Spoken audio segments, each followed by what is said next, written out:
The Panther Pod proudly presents Muniz For Merica. Now here's your host, Sam Muniz.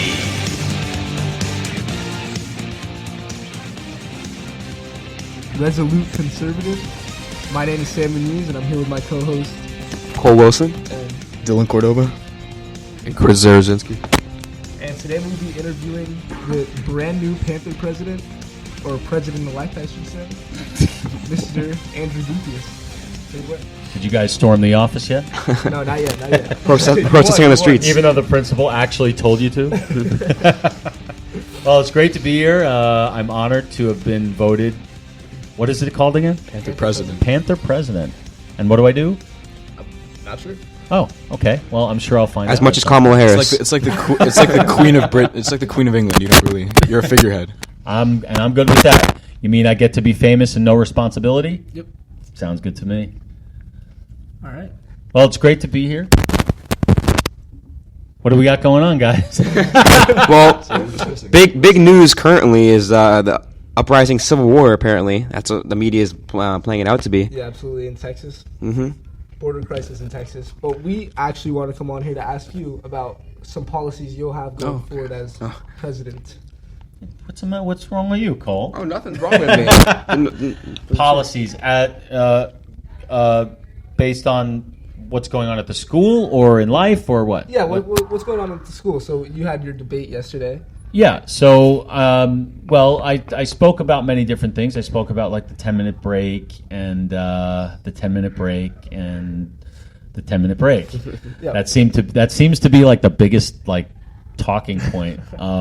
What else did we cover?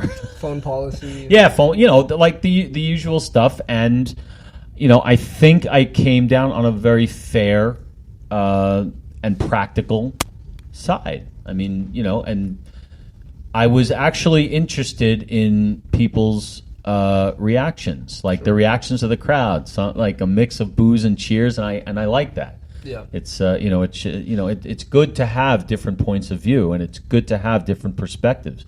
I teach the damn thing for God's sake. So, yeah. So if you could affect change in the school, where would you start with that?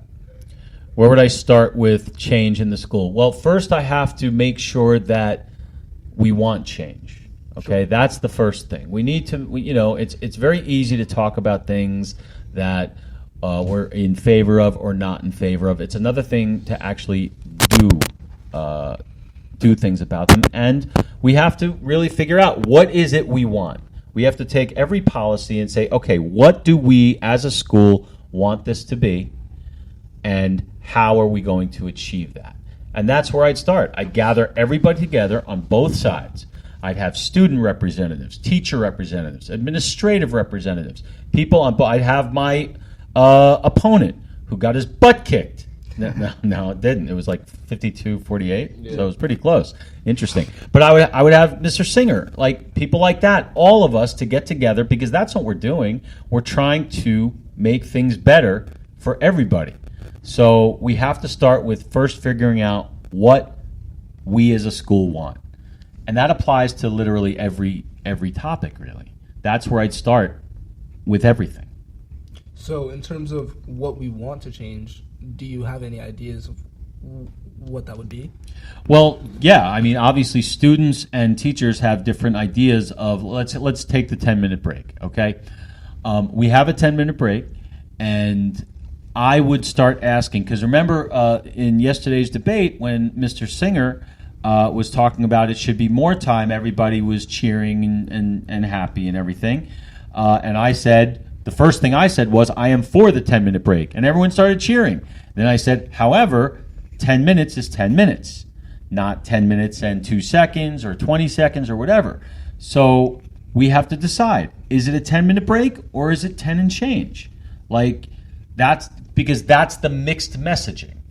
And and when it comes down on one side, it frustrates students when they get in 2 minutes after and they have to go get a ticket. And then it frustrates teachers who get interrupted by people who come in late when they should be there.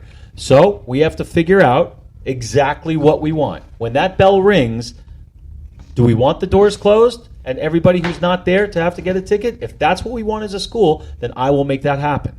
If that's what we don't want as a school, then I'll move on to something else. If we're fine with the way it is, I'm fine with that. I'm for what you want. Not me. It's not about me. It's about the masses. So whatever we want, I will deliver. But you have to decide what it is you want. So you've said that teachers and students obviously have different ideas of what they would want to see change. So how would you effectively create a cohesive environment to hear out both sides and establish new order at the school? Great question. I started saying it. I would establish a committee that meets, what's the word I'm looking for? What's the word when you say diligently, like every week? Sure. Literally, like no excuses. Because, we have too much of, we're going to do this, we're planning on doing this, but I got to be somewhere and I got to do this. So that committee would have to meet every week, go over issues that are going on during that week, and the committee be formed of students, teachers, administration, some people representing both sides of each faction in the school. So we have, if we're going to divide it into conservative and liberal, which is what we did yesterday, which is perfectly fine, okay, then I would make an effort to put together a committee of several conservative students, conservative teachers, conservative admin, and liberal teachers, liberal students, and liberal admin. Maybe 2 from each. Maybe that would be 2 for a 12-person committee. All right, that we get together every single week and talk about what we want to be as a school and how we're going to do it. That way you get every perspective with no fanfare, no cheering, no votes, not just leaving all of that out and getting to the bottom of what we want. And if those meetings are contentious and full of arguments, that's great because that equals passion. And if you're passionate about something, that means there's hope. And we've got a lot of passion in this school. Sometimes it's misguided or misdirected, but we have a lot of passion. And under my administration, we're going to use it for moving forward as a school. So how would you effectively make sure that each students feel that they're represented? Would you have something like a representative democracy where students would elect and teachers would elect who they think is the best voice for them? Well, in a sense, you know what? You just gave me a great idea. I didn't even think of this. And I'm, what, you raising your hand? Oh, no. Cole is stretching. He's going to the gym in a few minutes. No. So, in effect, we already do that. The thing is, we don't do anything with it. For example, you have a class president, correct? Yes. That's elected by the class, correct? Right. Who is that? Yui. Now, what is Yui's job as class president? Anybody? Yeah. She organizes like the events. helps raise funds for things like prom and plan things. Okay. One thing I did not hear in there is issues within the school. Right. Governing. Okay? That's, you have your student government association. Okay? And you're telling me, and we all know, SGA does an incredible job. They did a beautiful job yesterday. They put so much passion and heart into what they do. But we don't have a governing body, do we? Nope.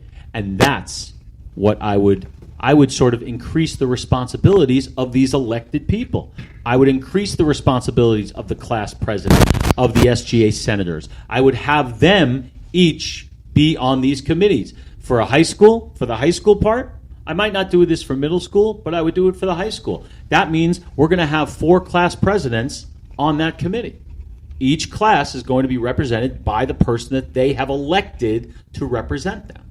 But we don't do that.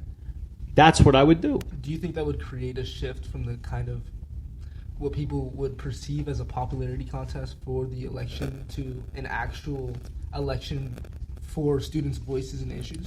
Yes, because in looking at the process and how it's unfolded, I don't think it is a popularity contest, to be quite honest. It doesn't scream popularity contest to me. I really truly believe that people vote for who they want to be in their leadership.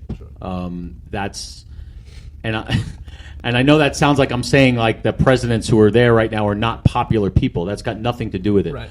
I don't think it's a popularity contest. I think the people who are there belong there. Okay, but I would make the argument that when we were in our earlier years, like our freshman or even in our middle school years, I do feel it was more of a popularity contest. Whereas now, I would say, as a group, we've become more mature. It's a more mature community. So now it really is a policy issue. But I do think it would be interesting to see how that's affected, maybe for the younger students at the school. I think that's absolutely fantastic. That's what we need to do. We need more dialogue. That's what we need. We need more dialogue. Less worrying about who's going to show up at dinner nights and all that, and more dialogue about what we want to be. I mean, think about it. Every day, there's some kind of announcement where somebody's kind of mad at somebody for something. Right.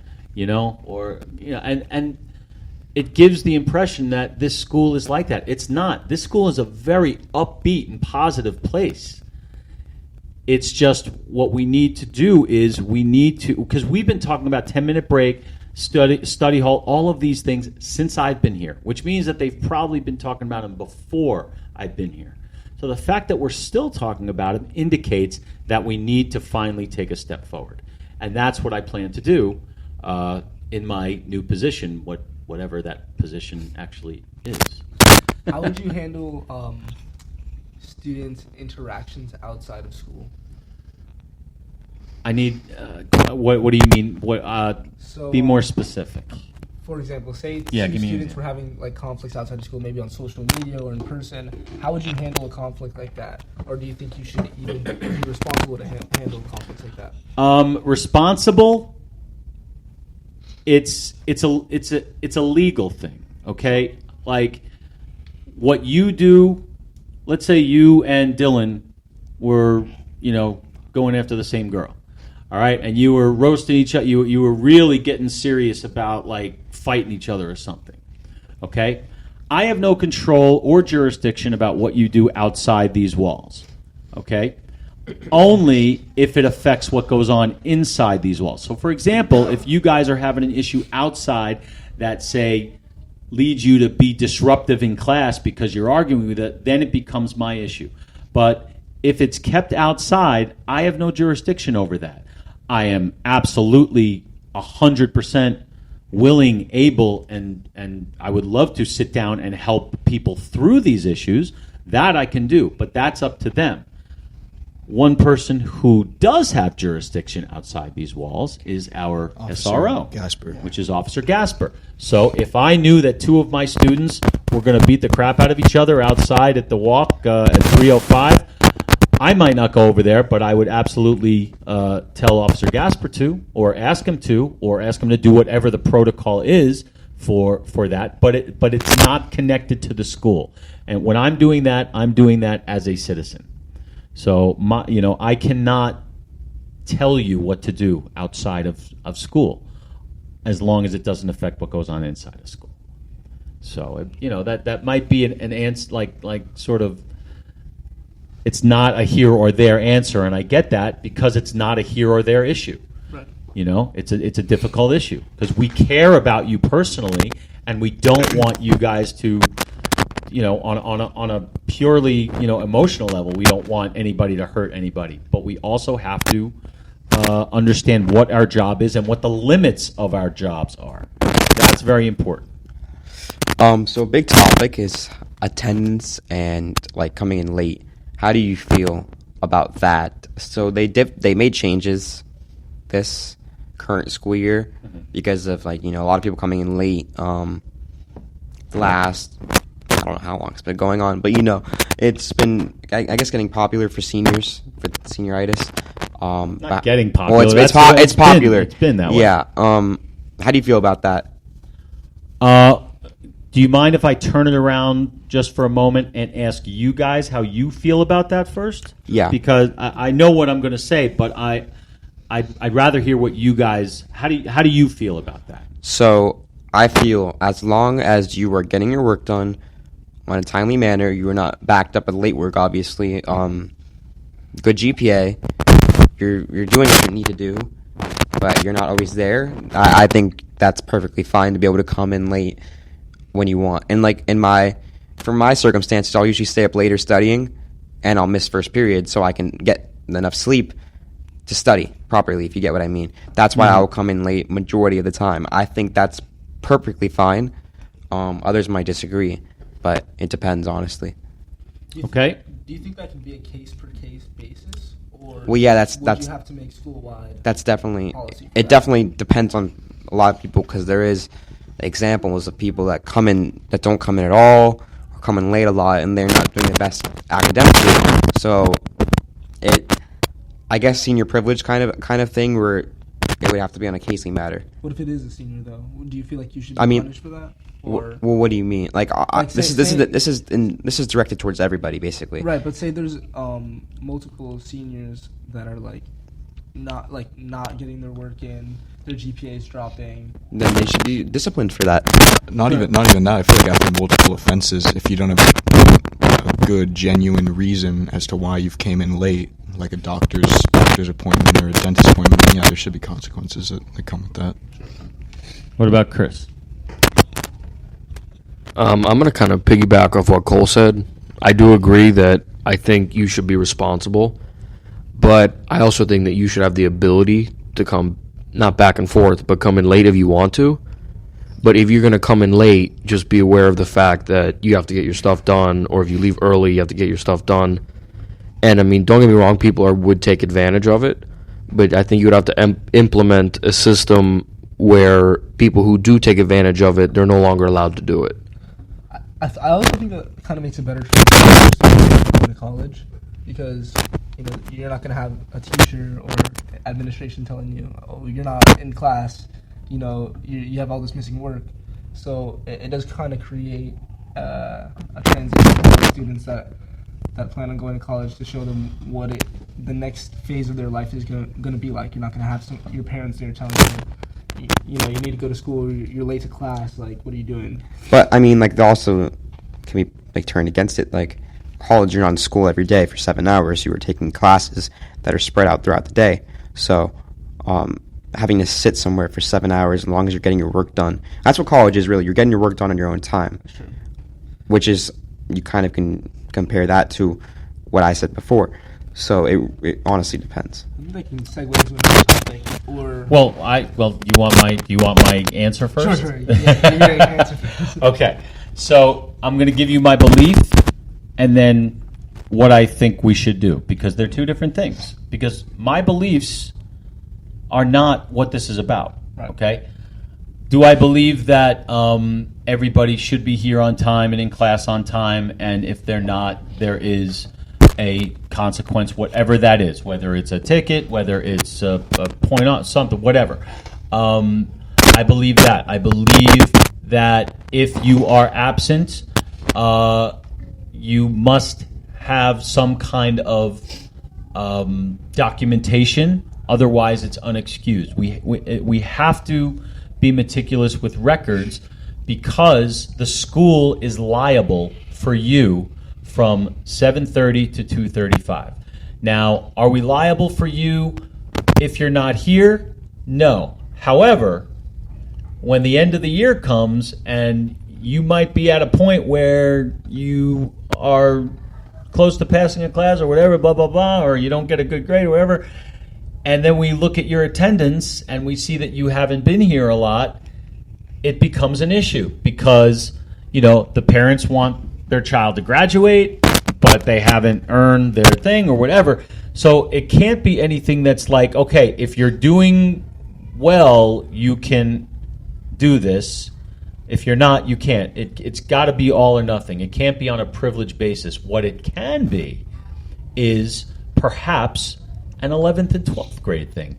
Maybe people who are able to transport themselves. Here's why, okay? Here's why. Because if the biggest issue is that when you're not here, you're unsupervised, okay? There's nobody, usually you're unsupervised. Now, 11th and 12th graders can take care of themselves. I don't know any 10th grader who drives to school yet. Do you? I knew some Are there? wow, there's Maybe 10th grade, but maybe, but the point is, I do feel that everybody needs to be held accountable, including teachers. Teachers are not immune from this because teachers need to shut the doors, and they don't. Okay? So it's a school-wide issue, and then now I go back to we have to find out what the school as a whole wants. I want to hear arguments for both sides, and whatever the school decides that they want. If they want to have a policy that allows certain people to be able to come and go as they please, then I would find a way to get it done. But I can't tell you how I would do that, because one thing I am not well versed in is, and I'll admit this, is what the laws are as far as the amount of school you are required to have. Like, we are not allowed to say you don't have to come in today, okay? As long as the school is open and you are able to come in, that counts as a school day for you.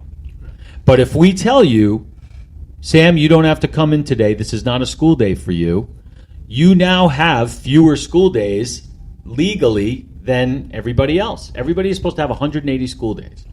All right? If we make it so you're not required, then that opens up a legal issue. So we have to be well versed in those before we make any kind of policy. But as far as what I would do is, I would do what the school wants me to do, not what I believe. Because what I believe doesn't matter. I'm only one person. You hear that? I'm only one person. And what one person thinks does not supersede what 1,800 other people think.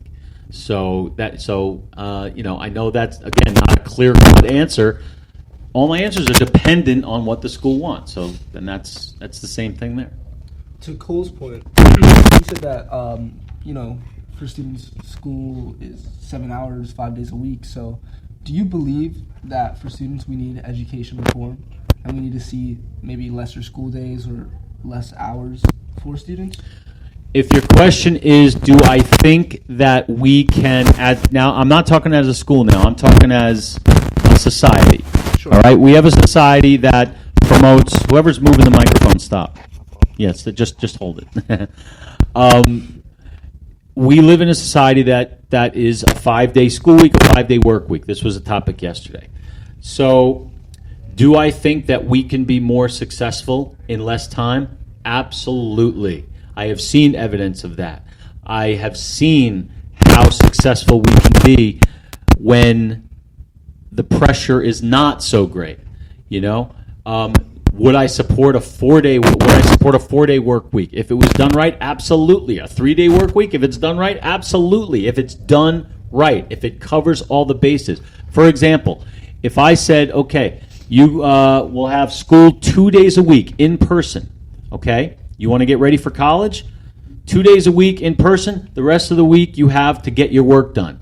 Then you're back in on Monday and Tuesday, and you better have that work in, okay? No excuses. None.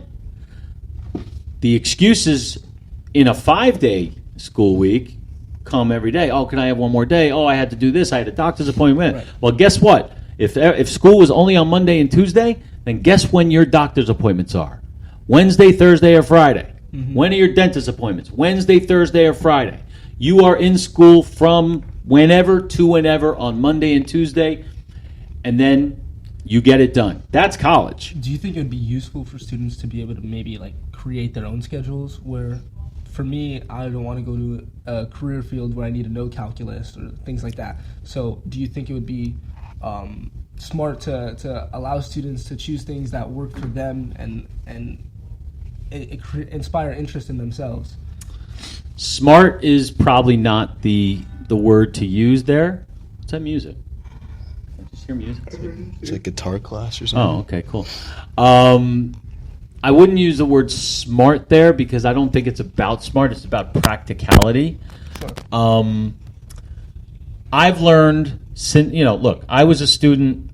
I'm sitting here with 4 students who I have had in my class, and 4 students who are light years smarter and better at everything they do than I was as a student. So I am coming to you from my perspective as a student. And what was the question again? Do you think it would be like effective for students to be able to create their own schedule? Okay, yeah. Classes that all right. So I would have said. So all right. So when I was in school, I would have said, give me gym, give me lunch, give me maybe technology, give me the fun stuff. I don't need social studies. I don't need history. I don't need math. I don't need any of that stuff. I have learned that in the many years since my high school days, where you guys are now, I've heard that the biggest gift for you guys is learning how to learn, because in most cases, like it's you personally, you're going to have to do tasks in the line of work that you want to do. If I understand correctly, you're going to have to do tasks that you're going to have to figure out how to get that done pretty quickly. You're going to have to use the brain power that you have to be able to put these pieces of the puzzle together. Otherwise, that job might be in jeopardy. Right. What I firmly believe is that learning things that you think you might otherwise not need, but you still learn it and do it anyway, trains your brain and your body to be able to do those tedious tasks that now, when you're out in the real world, are required as opposed to optional. So I don't think that I would not support students creating their own schedules on that basis. I do think there's a lot that we take for granted when we're younger that we pick up when we get older. And if it's easy for me to say, to be a Monday morning quarterback and say, if I could do it again, would I have worked harder? Of course I would have. I just didn't know what I know now. But isn't that true of everybody? Could you see something like a curriculum where you're required to take certain classes, like maybe a critical thinking class or a dual enrollment class that teaches you how to learn, and while still being able to take classes that you're interested in? Maybe not just like if I want to take gym and technology, but if I am interested in history, where that's an option for me. Absolutely. You come up with a class that does that truly trains your brain to, like I've always said to my class, I've said, if you can figure out how to do an algebraic equation, you can figure out how to give your car an oil change. That's how the brain works. So I would support that. If a class exists that is focused on that and just that, then yeah. Then because you're right. What do we use algebra for out there? I haven't used it once since high school. Okay? That doesn't mean it's not important. It is, for the reasons that I said. But if you can come up with, or if anybody could come up with something to take its place, I'm all for it. Why would I want students to be in classes that they don't want to be in? Why would I want to teach a class of kids that don't want to be there? Teachers have to deal with that every day. So I think if you spoke to teachers and asked them the same question, I think they would agree. They would say, this stuff is important, but if you come up with something where the kids, and plus, this goes back to your previous question about days of the week. If we were in school 2 or 3 days of the week, I think students would be much more engaged. Do you agree with that? For those 2 or 3 days, they'd be more zoned in. Instead of just like, imagine on a Monday. Imagine you come in on a Monday and you see this abyss of 5 days. The weekend is all the way over there, and on Tuesday I got this, on Wednesday I got this, and then this test and that test. Let's say on Monday you say, okay, today's going to be a tough day, and tomorrow's going to be a tough day, but then we got time. Well, still, you could see something. Sorry to cut you off, but instead of what we see now, where like Thursday night or nobody puts Dylan in a corner. Go ahead. Instead of like for really what goes on now, Thursdays, Fridays, students are just looking towards the weekend, where instead students might look towards going back to school and learning the next thing because they're actually passionate about it. Yes, I agree with you. And you know what? This is something that I should know. I would be very interested to look at attendance percentages on Fridays as compared to the rest of the week. And we know it's going to be lower on a Friday, but I'm interested to see how much lower. Okay? But I don't even know where to even start looking at that. That's probably I'd probably need a math class to to figure that out. But yes, when you get towards the end of the week, everybody's got these travel sports tournaments, and they're off to. And in October, half the school goes to Halloween Horror Nights every Friday night. So yes, there obviously is a peak and valley to a 5-day school week, and maybe it's time to take another look at that. Do you think that the peak and valley and some of the other things you discussed, though, like the 5-day work week, 5-day school week, taking classes you don't like, don't you think that current system sort of prepares you for, the fact of the matter is, when you grow up, you have to do things you don't like. That's like pretty much the crux of growing up and being an adult. So do you think that the current 5-day work week, taking a rigid class schedule, you can only choose these classes, do you think that prepares you for not only college but even beyond that? Absolutely. And I was gonna say that before, and I sort of did say that when I was answering his question. You are going to be faced with things that you don't want to do, but you're going to have to get them done, especially if you have a family, which I hope you all do at some point. When you have a family, okay, you got to remember, if you go into work and the boss tells you to do something that you absolutely don't want to do, and you know that you got to get a paycheck that day to make sure that those kids are fed, you got to do it.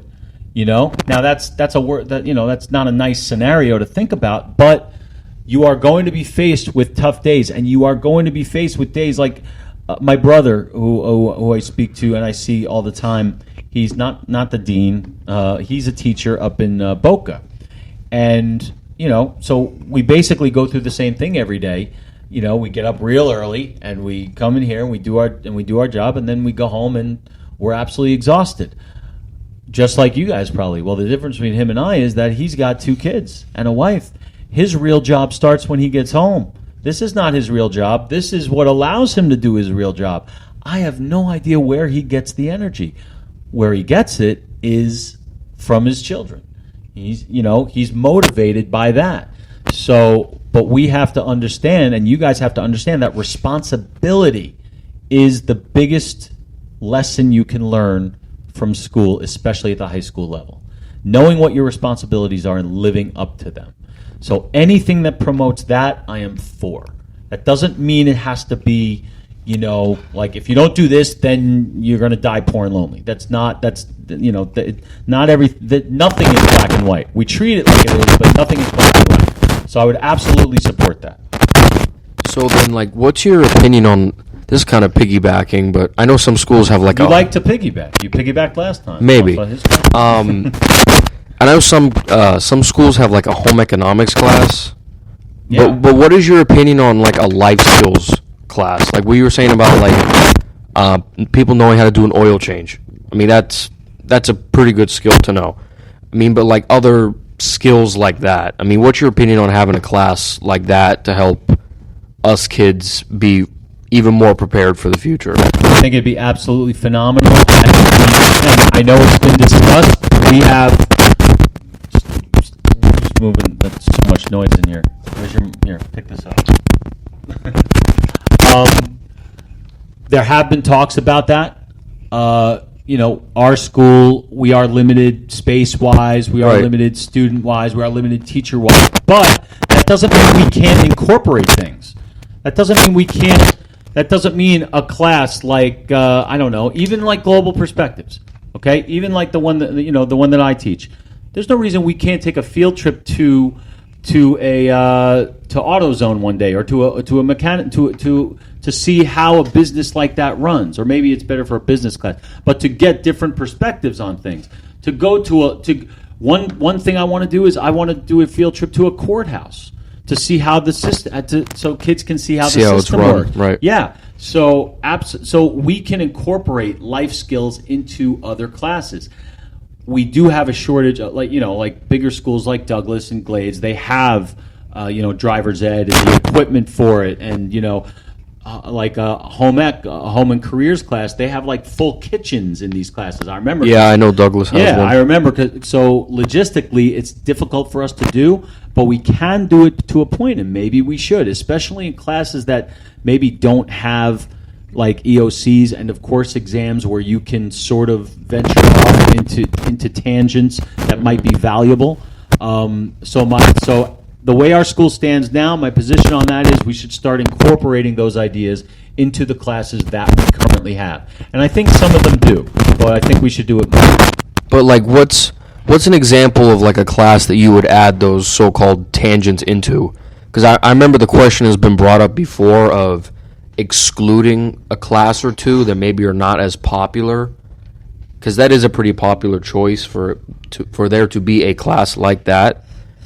But what's the route that you would go? Would you take out a couple of the maybe less popular classes, or add in elements of the real world? It's like, let's say like a business class. They go into a business and they actually see how business runs in the real world. Yeah.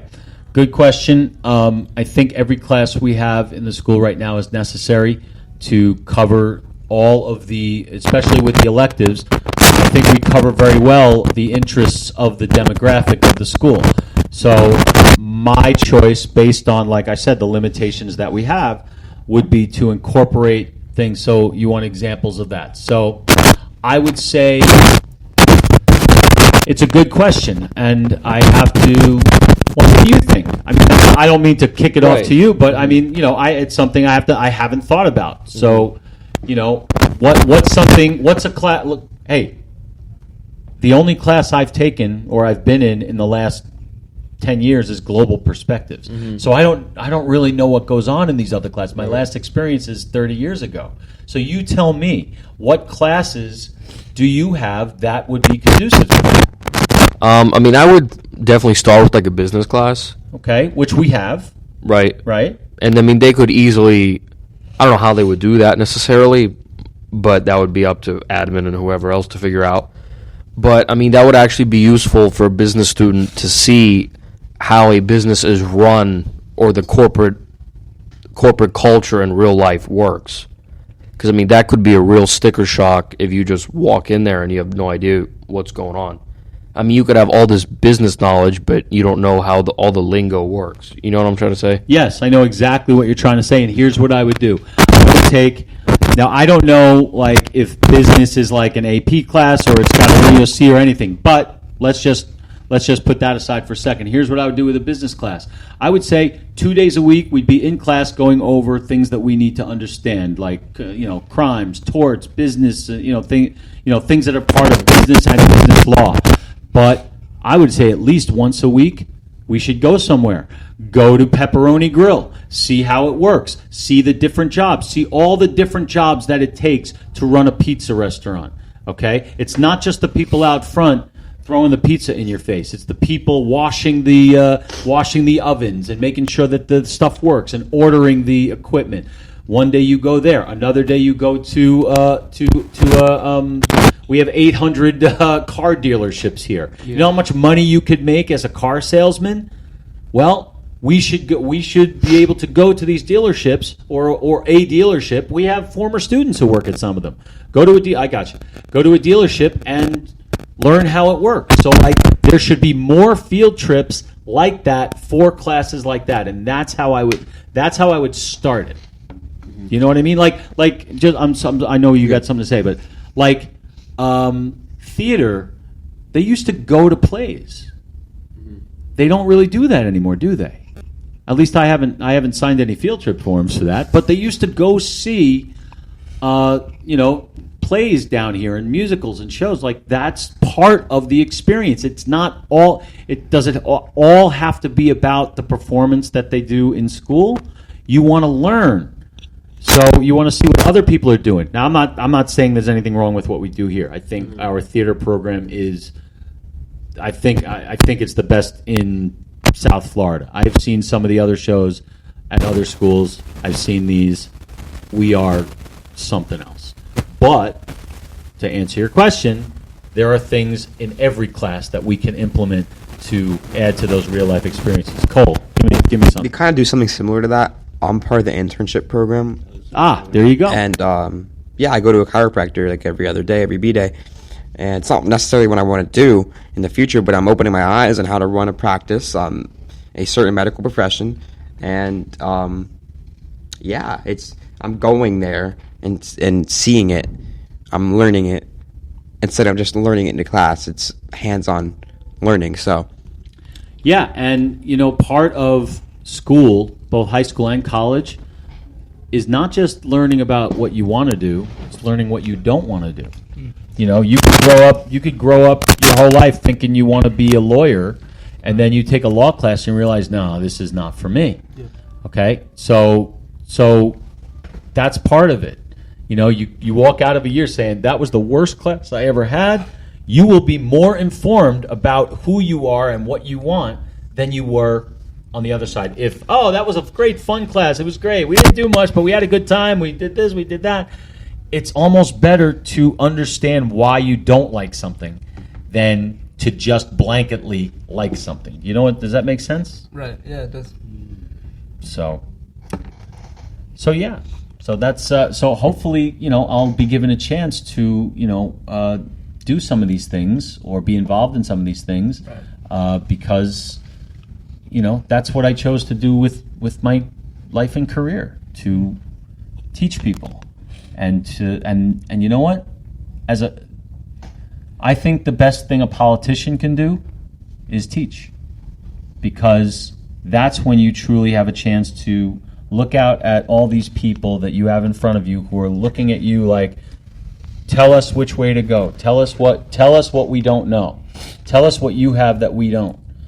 That's what a president should be. That's what a congressman should be. That's what a parent should be. That's what everybody should be, because I believe the children are our future.